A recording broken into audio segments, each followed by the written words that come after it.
On this day, we celebrate the great distance we have come in this country, and yet there is a great distance to go. We are only halfway to our goal, while others in this country are without purpose, dignity, and decency of work. A country where people feel powerless to change their place or to make a better one for their children. This is the breaking of spirit, denying them the chance to stand as fathers and mothers among other men and women in our country.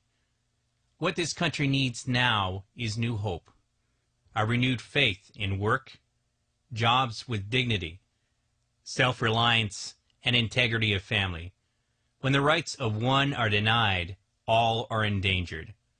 Our commitment now must lie in our decision to be stronger than our condition, in understanding what unites us rather than what separates us from one another.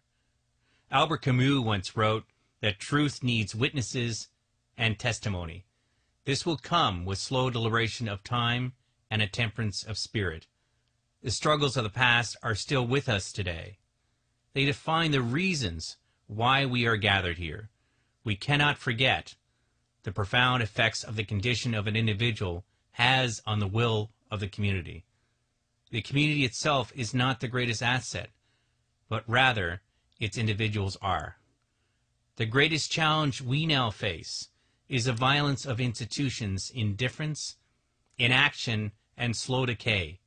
The salvation of our community and programs lie in terms of each individual. Responsibility is a price we must all pay for freedom. Too often, much energy has been spent on finding freedom from responsibility. It is now time to spend those energies on being responsible to gain freedom. If we insist on being free from the burdens of life, we will cease to be free at all. Our journey will begin when we can admit the vanities of our false distinctions among each other, and learning to find advancement in the search for the advancements of others. In the past, institutions which affect the poor have planned programs for the poor, not with them. Robert Kennedy once wrote, "Part of the sense of helplessness and futility comes from the feeling of powerlessness to affect the operations of these institutions." The community action programs must basically change these organizations by building into the program real representation for the poor, giving them a real voice in their institutions.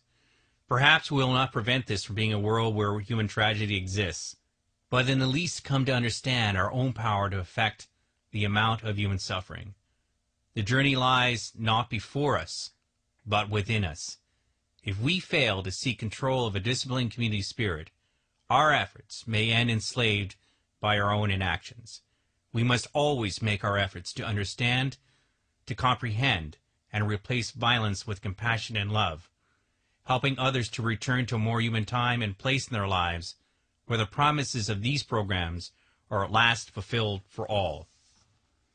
Here on this day, let us acknowledge the full human equality of all people in this nation, before God, institution, and government.